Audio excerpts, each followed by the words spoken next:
I've Can you noticed hear all me? the, Can you hear me okay, Kat? I can Good, hear you all right. good. I noticed I was walking around the Hmm. neighborhood the other day and finally all of the flowers are out. It's so I'm down in Florida. We Yeah. have like plumerias are now out. The mangoes are growing and it's a lovely time for all of the, things to come out. Yes, So, it is great. Yep. yeah. Good stuff.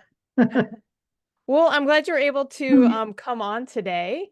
Thank you. Um, it's just nice. I'm working on, meeting other people in the industry who have just done a phenomenal job and who have made an impact and who are able to just spread the vegan message, the plant-based Yes. message. Yes. Yeah. Yeah. For many reasons. Yeah. Yeah. Well, So, happy to be here.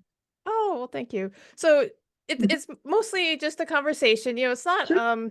a formal podcast or anything like that. So we'll just have like kind of like 10 minutes of chit chat if Sure. or whenever you want to jump in. I sent you kind of a list of questions that we could go off of, but really I want to Mhm. hear about, you and kind of a lot of the things that we talked about on the phone. Sure.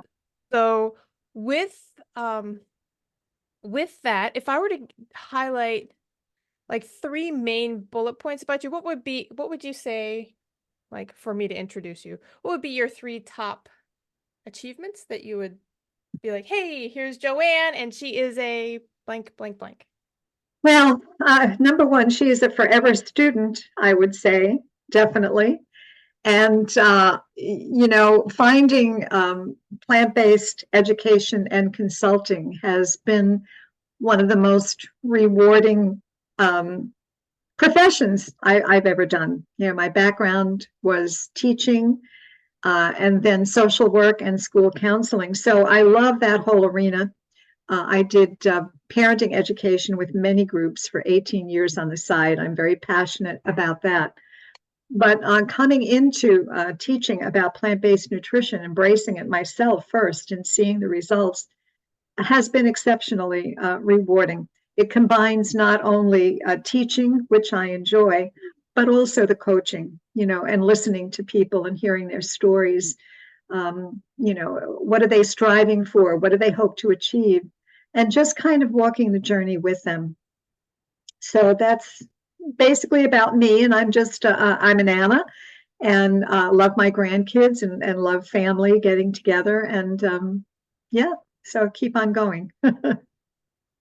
Awesome, awesome. Mhm. Okay, well, Mhm. do you have any questions, I guess, before like about how about anything before we just kind of jump in and Yeah, well, I think it's so exciting for me to see young people like yourself who are really picking up the torch and carrying this message, to the younger generations to really motivate them. So my question is, how did you get into it, and what do you hope to accomplish? oh, thanks. That's a great question. Mhm. One of my first, I guess I don't want to say experience, my first experience was with one of my nieces who had cancer as a like she was 2 years old or 1 year old. She was super young, and she got oh gosh, now I can't remember what kind of, but she Yeah. had a seizure at Mhm. night, and then they found out she had cancer, and she went through the whole chemotherapy. And at the end, I thought, how does a child have cancer? And so I went on a research journey and found out more like it's possible to heal cancer. So if I ever got it, then I would be able to, heal myself. Um, so that so that was kind of my introduction to it. Years later, I was living life and I was living overseas, over in Dubai and in Mhm. Syria. And there, while I was there, I was, laying on my back one day and I was, I don't know, poking around in my middle or something. And I found that there was this thing that I could move from my belly button over to the side. And I was like, this Mhm. is interesting. It didn't cause any problems, it didn't hurt, and so I didn't think anything about it. When I came back to the States in 2018, this is when I was like, well, I'm back in the American doctor system. I'm gonna go see what this is all about. Well, they did some scans of my abdomen and they found that mass. They're like, oh, this is fluid filled. Looks like it's attached to your ovary. And I was like, oh, okay. What does that mean? They're like, it'll probably just take care of itself on its own. Okay. While they were doing the scans, they found another solid mass behind that Oh, attached to my uterus. scary. Yeah. Yeah. So with that, that is when we started looking a little bit deeper, doing some more scans, and they sent me to an oncologist. Yeah, they sent me to the oncologist who basically took one look, stuck his fingers in some places, and said, yep, that needs surgery. That needs to come out.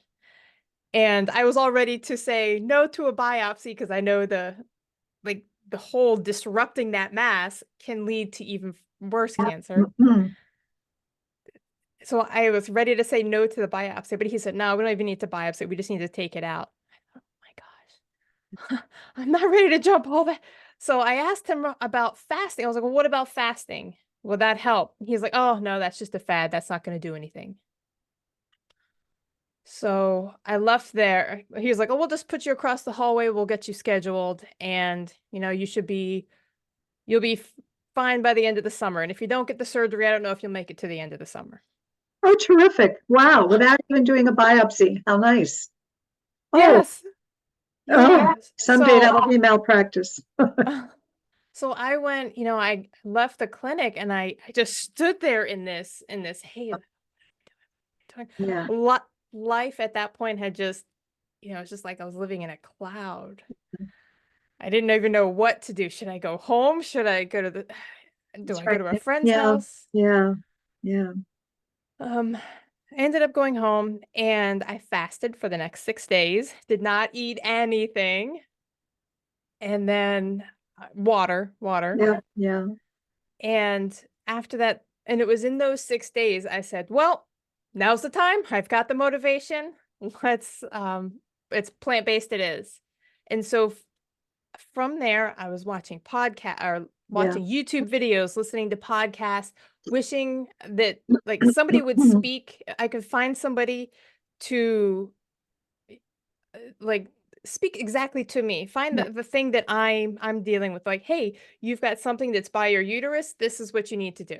Right. Exactly. And I can't even say that it was cancer. I don't know. They've Oh, later said it might be a fibroid. yeah. I don't I don't know what it was because nobody's been in there to biopsy anything. So I did go to a cancer clinic that like a Hmm. holistic one Right. Yeah. called Utopia. And they gave me a blood test. It was called Nagalase. No. Mm-mm. No. And it's supposed to test for cancer markers. Mhm. And I can't remember my numbers now, but they said something like, well, if you're below point 0.1 or below point 0.5 or whatever it was, you're in the clear. And they said, well, your markers are 7. So I was like, oh. So Mhm. again, without having like a diagnosis, and I Mhm. had that, I thought, oh my gosh, I have to do something. And that's when I Yeah. said plant-based, Yeah. 100%. Yeah. So that was in 2018 that all that happened. So I've been 6 years now, And you're plant-based. fine. And you're Yeah, fine. and I'm fine. Oh, Yeah. have they ever checked to see if those masses are still there or gone or? The over the next 4 years, I think I was getting scans regularly, and the first one was 12 centimeters, so like Yeah. a grapefruit, Yeah. Yeah. and then it went down to an orange or a lemon, and then it from 12 to 8, and then from 8 to 6. Wow. It went, yeah. Yeah. Yeah, it is amazing. And I think there's going to come a day when doctors give misinformation like that they will be held up for malpractice. Know the facts. Nutrition is not being taught as it should be taught in medical schools. That is beginning to change. I have to say, there are many movements across the country where a lot of the plant based doctors are encouraging medical institutions to begin to incorporate nutrition, healthy, the research, um, so doctors can be informed. And that makes me feel good. Now, my own doctor on the Cape, who got me into this back in '06, he's a leading voice here on Cape Cod for plant-based nutrition. And recently, I'm not sure of the date, but he said they're having an in-house conference for everybody who's part of Cape Cod healthcare, doctors, nurses, other caregivers, about plant-based nutrition and the research. He's also part of a panel up in Boston, which has been sanctioned by the governor to begin to address the nutrition guidelines for school children. So there, good things are happening. I will say that. I mean, so all the work of, all the plant-based doctors from Colin Campbell, who wrote the China study, the Grand Prix of Epidemiology, which is wonderful. And you've got Dr. McDougall and Dr. Clapper and Dr. Goldhammer, and of course, Esselstyn, and Dr. Barnard, who's head of my organization, Physicians Committee for Responsible Medicine. He is a prolific researcher and author, numerous books with just great, healthy information.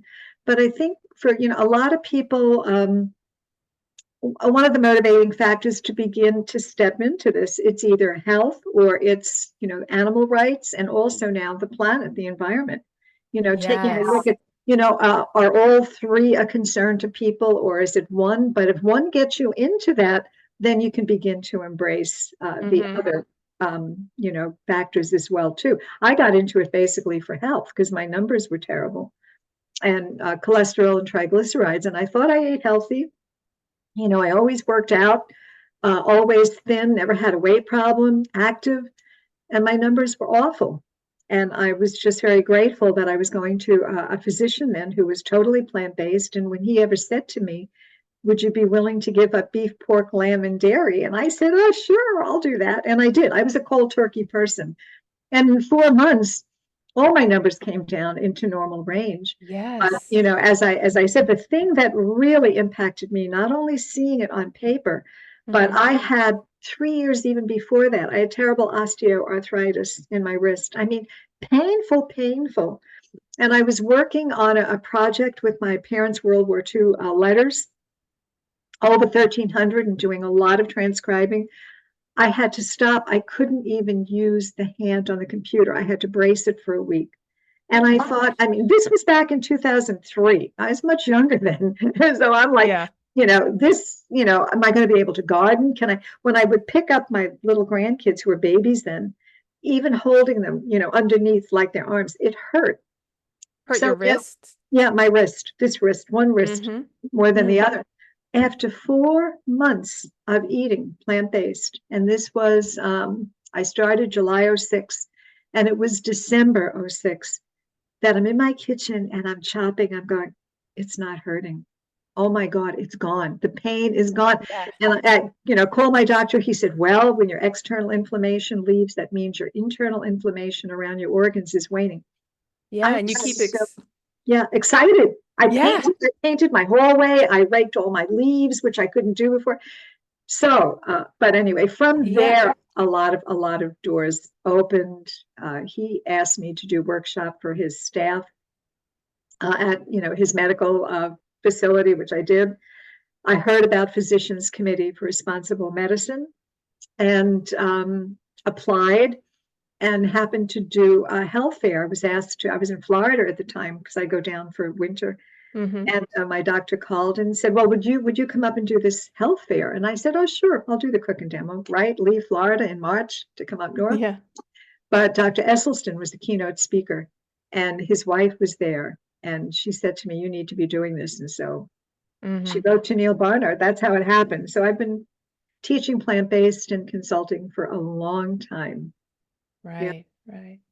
Well, you mentioned something that you were chopping, and all of a sudden you noticed that the pain was gone. And oftentimes when we've got like an injury, like I do a lot of running and cycling, and if something hurts, you start like changing the way you walk because of that activity. So finally, when the pain is just gone, it's almost like you're not sure if you trust it that it's actually gone, or if you're just having a good day. Yeah. And you mentioned 4 months. It took you only 4 months of plant-based eating to Mhm. bring down that inflammation. Yeah, Now, absolutely. I Mhm. used to wear glasses. Now, and it wasn't a super strong prescription, but I was starting to have to wear them for long distances at night to see the computer screen. Mhm. Yeah. It was so I went plant-based in May. It was Mhm. by October, I was struggling to wear the glasses anymore because I didn't need them. And so I Yeah. started taking them off and I just was looking with my natural eyes. And so I've continued to have this fine eyesight Which is wonderful. since Yeah. then. And so I start to think, well, was there so much blood pressure? Or was there so much, what's it called, occipital pressure on Mhm. my Mhm. eyeball that Mm. was causing me to need the glasses? Yeah. So if there's that much pressure on my vision, where else in my body was this pressure affecting? Yeah. So the vision for me was such like that. I believed it before. I was like, okay, I'm losing weight, but I'm also eating healthier. But man, when that vision changed, I thought, whew, this stuff is for real. Yeah. This stuff is really happening. Yeah. So that was my biggest aha for That's plant-based. that's amazing too. And I hear so many stories from people who've had a lot of those aha experiences with beginning to just change the way they're eating. You know, Yeah. having to reduce their insulin or not having to take insulin for type 2 diabetes. There was one woman in Florida. I did it was a 6 week kickstart to health. And Hmm. this woman was sitting in the front row. And at the last class, I was asking people, after 6 weeks, because I encourage them, if you choose to eat plant-based for the 6 weeks, take your numbers beforehand and let's see about changes. And she was overweight. She had just finished treatment for breast cancer. And she was very quiet. She didn't share a lot. But the last class, she looked at me with tears. She said, I have never been able to normalize my blood pressure, even with medication. She said, it's normal for the first time. I mean, I get goosebumps even when I think about it. Somebody else walked in one day, they came back for a refresher class, and she said, oh, you saved my life. I said, no, no, no, no, no. I don't save anybody's life. We give the information. We are seed planters. It's up to people to say yay or nay. You're the one who's done the work. You're the one who's done the research. And I always tell people to don't believe everything I'm saying. You need to do your own research. Make it your own. Read Hmm. the data, read the science. Um, and I think that's really important because then Yeah. then it becomes your own. Yeah. I've had some people say, "Oh, just do the cooking for me, make a recipe and show me." No, no, no. You have to do the work. You have to go on the journey. Yes. And Yeah. you've got so much life experience. You healed yourself, you worked with your own numbers.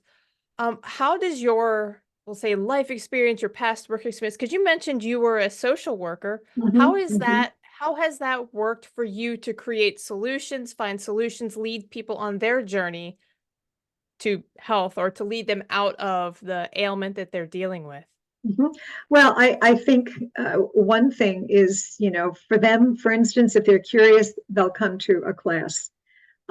Part of our Food for Life is that we play a DVD from Dr. Neil Barnard on a particular topic, which really presents all the research and the science. And then I do cooking demos, and everybody gets to eat the food because it's important for them to taste it to know that these Yes. foods are good. And and then basically it's up to them. We have a support group on the Cape where we meet monthly, except we're taking a break for summer now. But we have potlucks, people bring a plant-based dish. We have guest speakers. In this month in May, we're taking a trip to Plant City in Providence, Rhode Island, which is a huge, only plant-based restaurant, well known. 3 stories of plant-based cuisine, and we'll be hearing a doctor speak, a Dr. Susan Musial on, food is medicine. So, basically the information is out there. We have a lot of social media here on Cape Cod. We post things, but it's up to people. And I think the biggest thing, and I tell people too, it's not what we say, it's who we are. people can see, energy level Mm-hmm. is Mm-hmm. good. I've heard for years, oh my God, you're like the energy. Yes, Funny, you have your so much energy is energy. infectious. Exactly. Um, and the other thing, I mean, I'm going to turn 78, and people will say, "Oh my God, what do you do?" And it's the food I am Yeah. eating and working out. Does that prevent you from ever getting sick? No, I'm dealing with degeneration in my neck right now. I broke my back 4 years ago. Terrible Mm-hmm. fall, terrible. Oh my gosh. Yeah, I almost killed myself. It was not a pretty sight. And, the doctor had said to me, if you were not eating the way you're eating and working out, you would have had a much longer recovery. I was in this tremendous brace for 12 weeks, huge.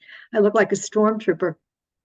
And that, a fall like that, when you burst one of your vertebrae, and it bends and you fracture the other, and then all your ribs are broken, it impacts over time. Mm-hmm. So, Mm-hmm. dealing with that. Oh my But gosh. the other thing too that's really important, and I've mentioned this to you, I believe, when we initially spoke.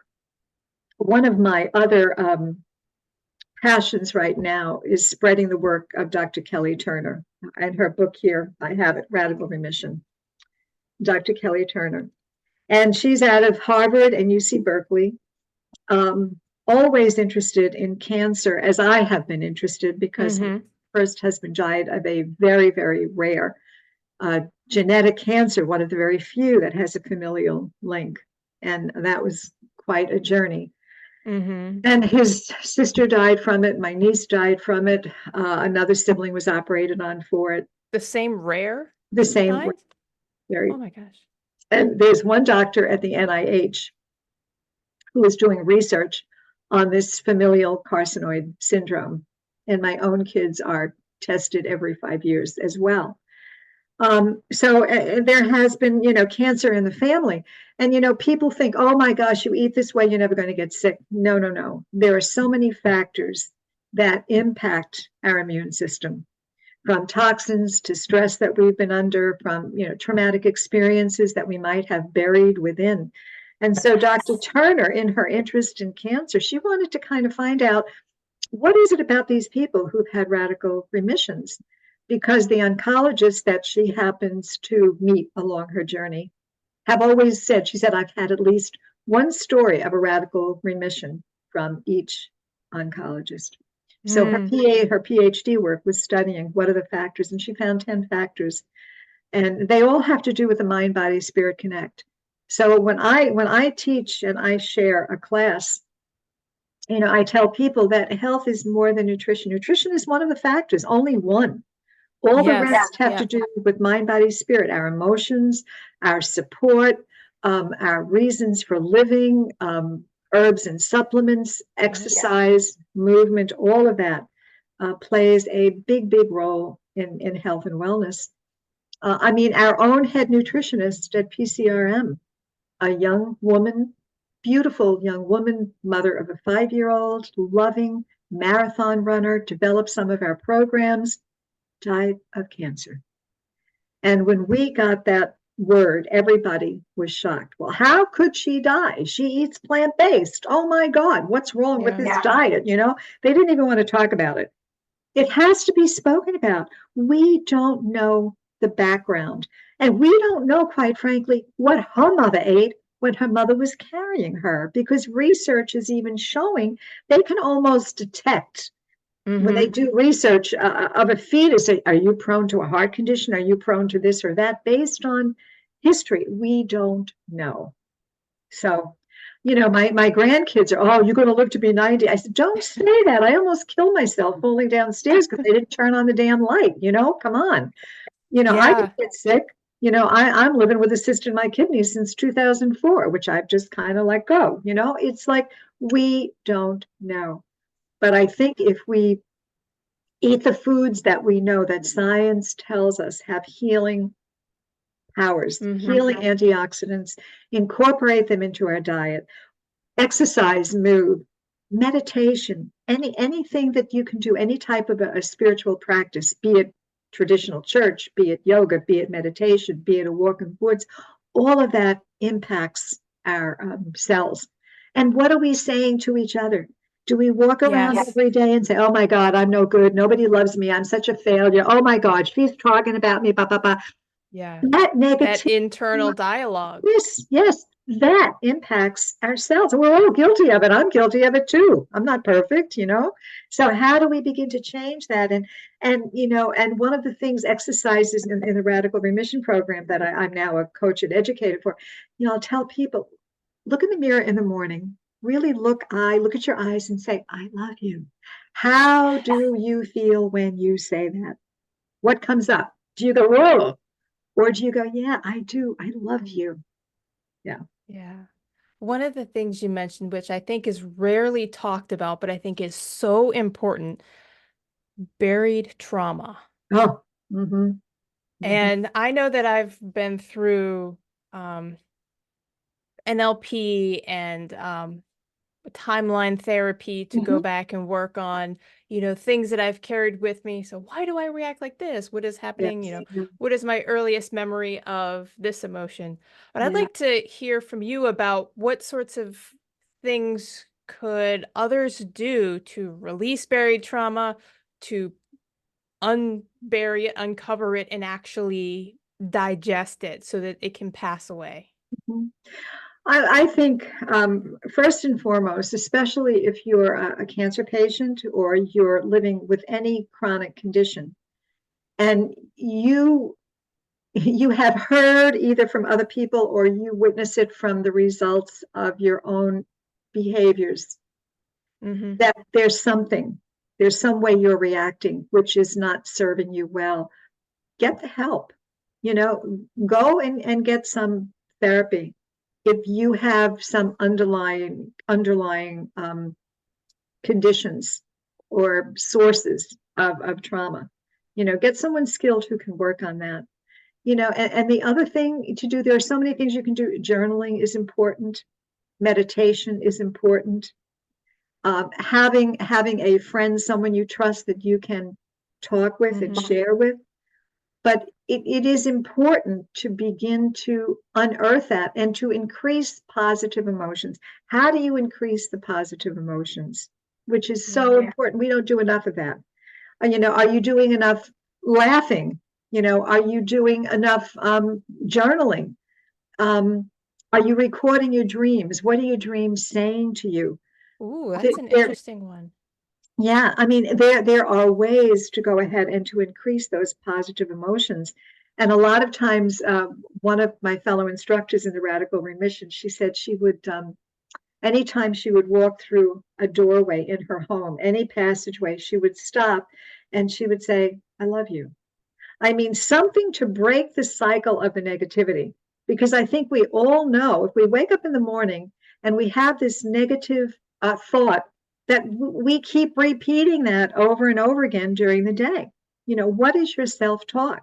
Mm-hmm. Write some things down. You have to begin to change those patterns, change that circuit that's going on. You know, Yes. we all have those, what we call interjects, messages that we've heard from our childhood, every single one of us. Either we're raised to believe that we are, you know, beloved children of the divine, whoever you believe it, or we believe that there's something wrong with us, that we're flawed in some way. And sadly, you know, parenting is always very dear to my heart because parents are not given a manual on how to communicate with children, Yes. how to show that they're worthy, that they're lovable, that they're precious.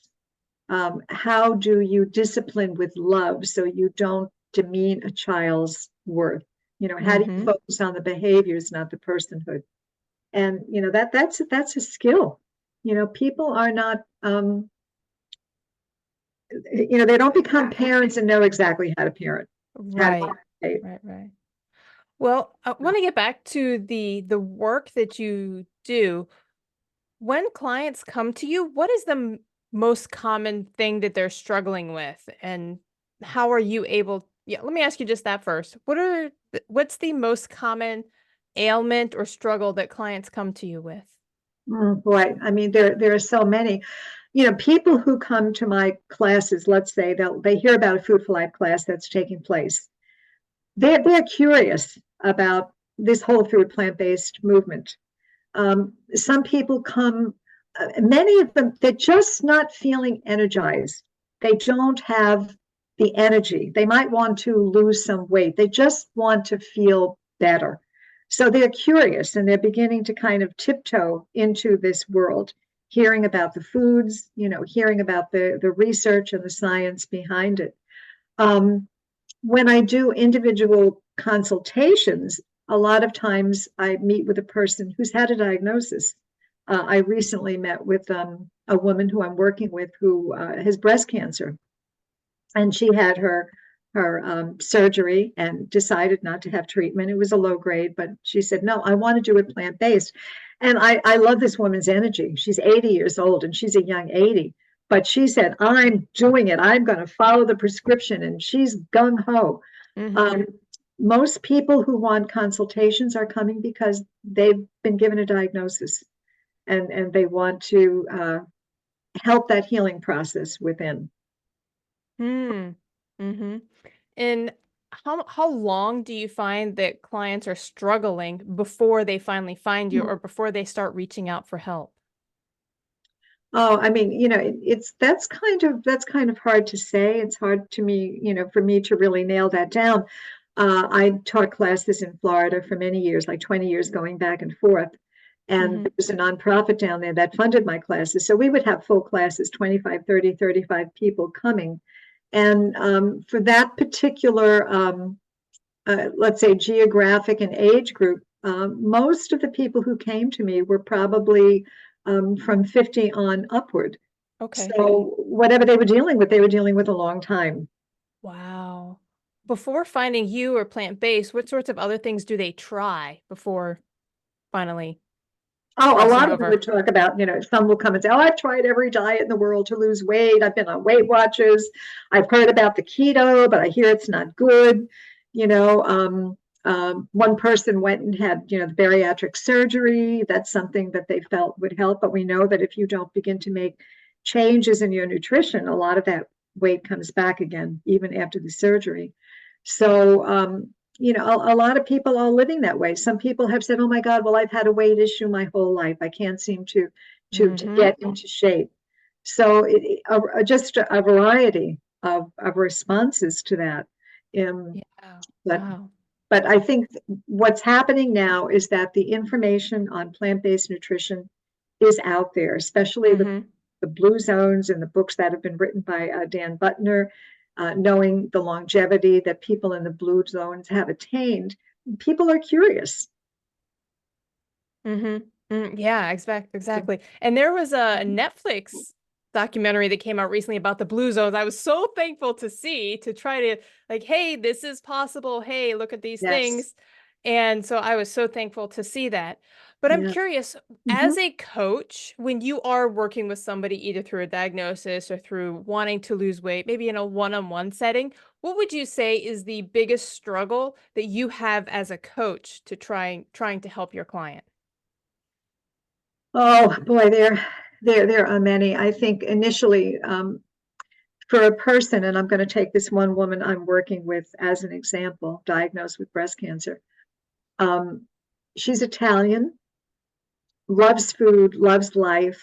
Um, she and her husband, after her career as a teacher and his career in owning his landscaping company, they took up ballroom dancing many years ago, became certified as ballroom dancer teachers, and opened their own school. Her big problem right now is giving up so many of the foods she has loved and come to Yes. believe were healthy, from a lot of, olive oils, being Italian, her salmon. She loves her wine. Not that, she's a drinker, but being There you go. someone who loves fine dining, she likes a glass of. Mhm. And we do know that if you're especially a breast cancer patient, even the oncologists are telling their patients no more than one alcoholic beverage a week, not more than one, because the metabolites in the wine can raise estrogen levels, which puts you at risk of recurrence when you're dealing with hormone related cancers. So she was like, oh my gosh, I have to give up my wine. But Yeah. but there's a non-alcoholic one. She says, I'm going to do it. I'm going to do it. I'm doing exactly what I need to do. I don't want this to come back. So she is very, very motivated.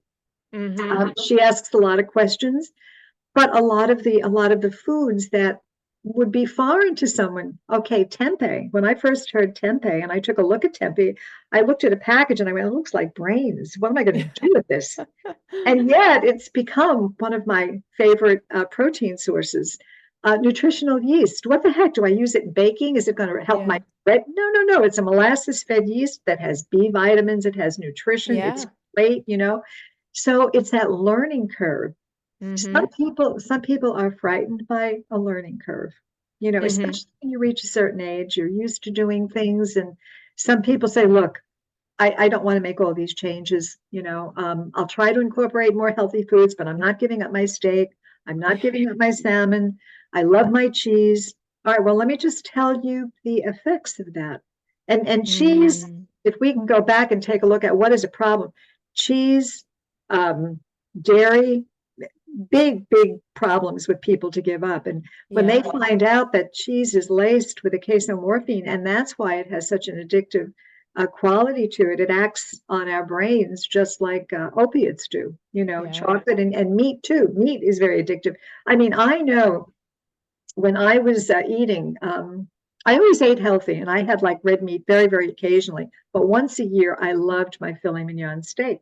Mm-hmm. And we'd go to Outback and I'd have a small filet mignon steak. Well, after I ate that little bugger, I wanted another one. It tastes so good. It's like I could Yeah. eat more and it has an addictive quality. Wow. So I Wow. think I think for a lot of people, just learning, being open to learning, feeling the fear and doing it anyway. And that's something I read years ago when I was doing my counseling studies. Mm-hmm. Read a wonderful book called Feel the Fear and Do It Anyway. And that's what I tell people, tiptoe in and try it, you know? Now, I have a question for you, and this is kind of something I myself have thought about and wondered. If I were to advise, or if you were to tell someone if they were going to give up either meat, animal, muscle, or they're going to give up dairy, which one would be most harmful if there could only be one that they gave up? Yeah. I tell people if you have a choice between a ribeye steak and a glass of milk, have the steak. Give up the dairy. Dairy is carcinogenic. It is not myth. It is not a fad fact. It is proven. And when you read the China study by T. Colin Campbell, and you realize that this man, this brilliant researcher, was raised on a dairy farm who thought that milk was the ideal protein and tried to work on how to go ahead and create this ideal protein for communities, countries, Really? civilizations. Mm-hmm. And then he found out how carcinogenic the casein is in the dairy. Give it up. And the thing is, there are so many wonderful alternatives to dairy. Mm-hmm. I mean, you won't even miss it. We have just a plethora of non-dairy milks now. When I first started eating this way, we had rice milk and soy, and Yeah. that was it.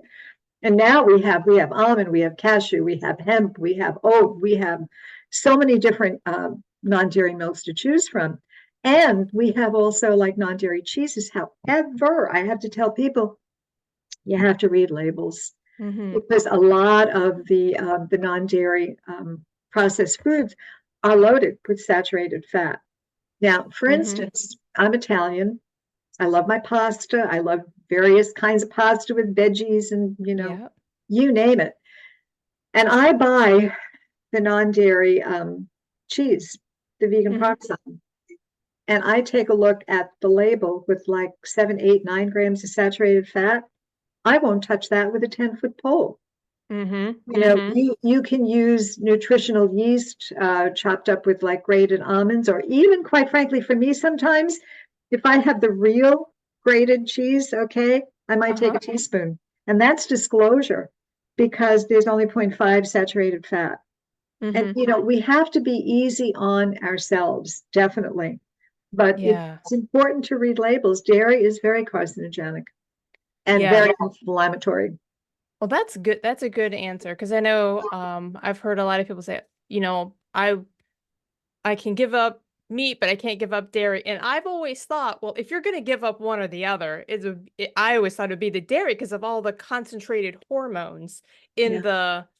the mother's milk, because Yes. the milk is geared towards growing that baby Mhm. cow. Yes. And with and so when I think about if you have to give up one, that was the dairy was always the thing that I thought. Whereas meat or animal flesh has other things that it can cause to go wrong, but it's not as Right. hormone saturated Yeah. as the dairy Yeah. products. Yeah. So I know in when people are thinking about being plant-based or going vegan, they're always wondering, well, I don't know what I would eat. So I'm going to ask you, what would be a traditional breakfast for you? What would you eat for lunch? What would you eat for dinner? And what about snacks? Mm. Well, let's start with breakfast. I love a good hearty breakfast. It's important for me to have a breakfast. So I usually most mornings I will have either steel cut oats or oatmeal. Definitely with berries. Sometimes I chop up a small apple and I use a half a teaspoon of amla powder in my oatmeal. Amla, AMLA. It's made from the gooseberry plant, which my doctor, who is also plant based, talked about how that can reduce inflammation and it definitely makes a difference. So I put cinnamon in it and blueberries and a sprinkle of chopped walnuts and ground flax seeds. So it's a real hearty bowl. Other times I make my own yogurt, which is full of probiotics. So I will make a smoothie, small smoothie, and put that in a bowl with the yogurt and lots of berries, sometimes a muesli on top of that. And then once a week, I definitely like either a tofu scramble that I absolutely love, or my own pancakes that are so delicious. And you go to restaurants, that are not plant-based, and you might order pancakes and they feel like belly bombs in your stomach. They're just so heavy. Yeah, yeah, yes, yes. These pancakes are delicious. So I do that. Sometimes, but not a lot, I might have avocado toast if I'm on a run. I'll do that. Mm-hmm. Mm-hmm. And as far as lunch, I love miso soup. At least a couple of times a week, miso soup, which in the macrobiotic world is so exceptionally healthy. In the Yeah. miso and the wakame, which is a sea vegetable, which gives us a good dose of iron. Um, Once a day, either lunch or at dinner, I make a huge salad for myself and my partner. Big, big salad full of greens, full of veggies, artichoke hearts that are packed in water, chopped up carrots, maybe mandarin oranges or navel oranges, anything that I can get on that with an oil free dressing. Mm. Um, and then, as far as dinners, oh my gosh, there are so many things. If you want something quick and simple, nothing like a bowl with uh, open up a can of beans, put a little veggie broth in them with some chili powder and seasonings. You make a rice, make some steamed greens that you put that over with other veggies and top with some lime juice and just a variety of very, very simple, easy dishes to make that are healthy. And then I love pasta. I love pasta with lentils, pasta with peas, pasta with broccoli. Um, what else do we love? Shepherd's pie. A lot of like traditional comfort foods that we have enjoyed over the years. You can easily transition them to plant-based. I love to use soy butler curls, which are a wonderful. They're dehydrated. Well, they're dehydrated, I should say, soy products that when you put in stir fries, I love stir fries. They taste like chicken because they take on the flavor of any seasonings you use, and they're wonderful to put in soups and stews. I love cooking in the Instant Pot because I can make a huge plant-based stew very, very quickly and easily, or a chili. So yeah, and then I love to try something gourmet like um, pecan mushroom Wellington is a favorite dish that I love to make when I'm having company. Making my Mm. own plant-based mushroom sauce, which is delicious. So Yes. people get a taste of wow, these foods are really tasty. Yeah, You're not yes. just eating twigs and nuts. It's not just rabbit food. It's not just lettuce. It's so much Right. more. Yeah. Yeah, bang on with that. And I'm so glad to hear that because, you know, a lot of people these days, including myself, we don't do a whole lot of cooking. And so a lot of people are looking for, well, if I'm not going to cook anything, I just have to eat salad. But I love that you mentioned the Instant Pot, that you can put something in Mhm. there, put all your pieces together, and just make a bigger portion, freeze Mhm. it, or put it in the refrigerator for meals Right. later on. Yes, absolutely. You can do that. Yeah. Well, awesome. I have a couple of rapid fire questions for Sure. you. Yeah. Okay. What is your opinion on, oh, sorry, before Yeah. I ask those, what about snacks? What are some vegan snacks or plant-based snacks? Oh my goodness. Well, I'm a popcorn addict. I love popcorn, at night if we're watching a movie or we have people over and we're playing board games that we enjoy with friends. I make my own popcorn and sprinkle some Bragg's liquid aminos in a little atomizer bottle, just spray it on the popcorn with some nutritional yeast, and people go, wow, this is so good. I love it. We love clementines, so we'll just, sit down at night and have about 3 or 4 clementines each at night. A handful of walnuts, not a lot. You have to be aware of the calorie content. Nuts are very, very high in calories. So I enjoy that. Sometimes salt-free pretzels I keep on hand, believe it or not, for just, noshing. But a lot of like fruit at night too. Apples, I love apples. We should really have 2 apples a day. Two, huh? 2 apples a day. Hmm. Definitely. Well, those are some good ideas. I do love eating Yeah. apple and nut together. That Yeah. s- fat and the little bit of sweetness. Yeah, and the other thing too, keeping like frozen fruit on hand. When I have bananas Hmm. that ripen a lot and I don't want to, cut them up in my cereal or whatever, just, cut them up, peel them, put them in a bag, keep them in the freezer. It makes wonderful banana ice cream that you put in your processor, add a teeny bit of like a non-dairy milk. Sometimes I throw in a few walnuts, cinnamon, and you blend that together. It's like a wonderful thick syrup, Ah. banana flavored, but you can do it like with mangoes, you can do it with strawberries, with other fruit. Really good. And add some Oh, dark cherries, and you have cherry Garcia too. So, oh, that'll be good. Oh, it is yeah. mango season in Florida, and they are Oh, about I, to be oh, everywhere on the streets and the yards off the tree. So if we can go around and collect them, that would be yes. wonderful. And I I tell, love mango. I do too. And I tell class participants, you have a loved one in your life and you want them to be, healthy and robust. Give them a mango every day. It really helps Yes. virility and it keeps the flag flying. Yes, yeah. Love it. Okay, Yeah. now rapid Okay. fire Yeah. questions. Yeah. Just quick, simple answers for All this, and right. these are the commonly asked questions. I just want to hear your opinion. What is the difference between the term vegan and plant-based? Okay. A vegan, a lot of people eat vegan, but they'll eat like, potato chips and other things like that. Excuse me. Anyway, and whole food plant-based is eating from those 4 food groups, pure foods, your fruits, your veggies, your legumes, your grains, your nuts, and your seeds, not having a lot of processed foods, because a lot of people who eat vegan are not eating healthy foods. They're eating foods that have been highly processed and full of saturated fat. Hmm. Now, can someone eat as much as they want on a whole food plant-based diet? Absolutely, yes. You can eat a lot more because you're eating nutritionally packed foods, not just empty calorie foods. Okay.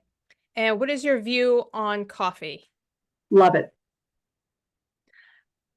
Red wine? We talked a little bit about red wine. People Yeah. say that red wine is one glass is healthy. Your opinion? For men, possibly studies have shown it's more beneficial for men, but any people who are dealing with hormone-related cancers, you have to be very careful. So I, as a rule, do not drink, period. Do I occasionally have a glass of wine if I'm making an Italian dinner? Yes. But other than that, no. Mm-mm. Okay. What is your opinion on vaccines to prevent the like polio or measles? Yes. I mean, research has shown that those vaccines are safe. They have eradicated a host of illnesses which cause harm to people who are not vaccinated. I had a very bad case of measles when I was 10 years old. I have lived with nerve deafness in my left ear because of that. Now, thank goodness the right ear still works and can compensate. But Yeah. yeah, no, yeah. So I think that the vaccines that are proven, that have been used for years and eradicated illnesses, there's no reason to fear them. Now, my next question is our most recent vaccine, the COVID, whether it's the Pfizer, the Johnson, or the other one. Opinions on that one? I had, when the vaccines came out for COVID, I was thrilled. I had initially the 2 doses of Pfizer, and then I had one booster. I will not get any more. Okay. Mm-hmm. Go ahead. Did you have Yeah, more to well, add? the research does show that people who do eat whole food plant-based, 2 studies, one out of England, one out of Harvard, show that people who do eat plant-based, if they come down with COVID, um, the need for hospitalization has been virtually zero. I've had COVID twice, both mild cases, which, After the yeah, vaccine? after the vaccine. Yeah, Wow. but it was way after the vaccine, way after the Wow. vaccine. So I had 2 cases, mild. Yeah, Okay. I yeah. was plant-based when I got the first vaccine. Hmm. I ended up with some blisters on my arm. Like they shot it in the top, and then I ended up with blisters right here. Hmm. So I did not get the second. Yeah. Well, I never had acid reflux in my life until after I had the COVID vaccines. And I talked with my doctor about it. And I said to him last time I was in for my physical, I said, I'm not getting any more vaccines. He said, nor am I. Hmm. Hmm. Yeah, yeah. So anyway. Okay. So, what is your answer when people say, I would go vegan or plant-based, but cheese? Hmm. Well, you have a choice. It's your choice. But, let me tell you about cheese. It's loaded with saturated fat. We know that it raises triglyceride levels immediately. It is very constipating, which is not good. Loaded with, a lot of other hormones too, and it's very, very addictive. But again, it's your choice. Okay. Yeah. And what do you say when somebody asks you, oh, you're plant-based? Where do you get your protein? Oh, brother, I hear that all the time. Where do you get your protein? Oh my God. Plants have protein, soy has protein, beans have protein. You have a half a cup of beans, you've got 7 grams of protein, which is about the equivalent of a small little filet mignon.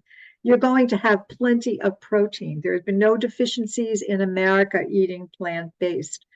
A healthier protein that doesn't cause, hardening of the arteries, raising cholesterol level, putting you at risk for a whole host of diseases. Yeah. Yeah, yeah. All right, I know that is the age-old question. Everybody wants to know. So that's I wanted to get your opinion on how you Yeah. answer that. Yeah. What else do you wish that I would have asked you or that you want to share with us that we haven't talked about? I think we've covered a lot, Kat. I really do. And you're doing a wonderful service, bringing a lot of interviews before the public that hopefully people can learn from and to take a risk. Um, I can't think of anything over the top of my head. But again, the important thing is it's not just the food. Yeah. Yeah, 100%. Yeah. 100%. Now, if somebody wants to get in touch with you or hear Mhm. more about your food for life, how can they get in contact with you? Well, through email, Okay. my email, which is my name, Joanne Irwin 72 at gmail.com. And that's JOANNEIRWIN 72. I'm also on Facebook. So people could, either friend me and then message me on Facebook. Where Uh, we you met. know, yeah, exactly. Yeah, yeah, happy to share what I've learned.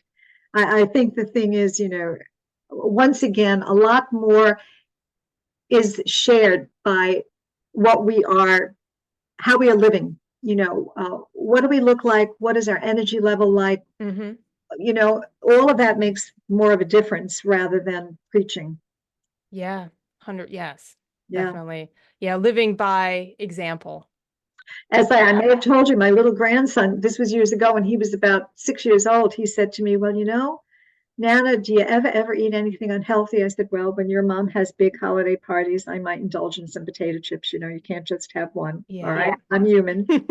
And then he looked at me and he says, well, Nana, when you get on the floor and play with us, you can get up and my other granny can't. So it's by what they're seeing. Yeah. Will that change them? That's up to them. Some people make changes. Some people say, nope, going to continue to eat the food I want and live a life. Fine. Yeah. That's your choice. Yeah. I know when I share my age, because I'm 42, Oh, people are 44. shocked. They're Yes. shocked. Oh Yeah. my gosh, Would you really? be in your 20s? Yeah. I think it's all the plants. I think It it's all the is. plants. It is. I know I've people say the same thing too. I mean, you're going to be 78. Yes. And Getting I've up there. only, Yeah. although I don't know if this is plant related or not, I've only just started to get the grays. I've got 4 or 5 that I'm fighting off there. But you're right. Yeah, exactly. People are Yeah. shocked. Yeah. Yeah. Yeah. Um, so are you still running Food for Life video viewing? I'm still doing the Food for Life program. Now, I've been with pcrm since '08, but I did officially hand in my resignation for the end of this year. And someone I've come to respect very highly on Cape Cod, I have encouraged her to apply to be an instructor, which she's going to do. And I wanted my program left in very good hands with someone. I will continue to do consulting. I'm doing the Radical Remission Program, starting a 5-week program, probably the end of May into June, for people with cancer. Um, but there's a time and a purpose for everything in life, and I've done this a long time, and I want the program to continue. And she's in her 50s. She's vibrant. She's passionate about this. It'll be in very good hands, and I'll be there to help and support. Fantastic, fantastic. Well, it's been wonderful chatting with you, You Joanne. Thank too, you so Kat. much for your time. I Well, really thank you. appreciate all You're of the welcome. information. Well, thank you for doing this, and enjoy all the sunshine and warmth down in Florida. And Oh, I keep will. keep up the great work you're doing. It's Thank you important. so much. Thank you so much. Yes, I'm working to get the nutritionist out there to help impact the world, other advocates of plant-based lifestyles. Yeah, Yeah. yeah, excellent. Well, There's a great gal in Sarasota too. I think I gave you her name. Yeah, yeah. I have to Uh, look at my Anki, no. uh, Anka Rudy, she's going to apply to be an instructor. And Jean Schumacher is on the Cape. We talked about, Mm-hmm. she's on Cape Cod doing a lot of good work. Kathy Reno? Kathy Raynard, yep, yep, Raynard. yeah, she's in Fort Myers. Yeah, Yeah. Okay. good, Yeah. So made a couple notes there and I'll be reaching good, out. excellent. Okay, Well, thanks so awesome. much, Well, Kat. thank you so Take much. It's been care. wonderful talking to you. You too. Okay. Be well. Bye bye. All right. Stay in touch. All right. Bye-bye.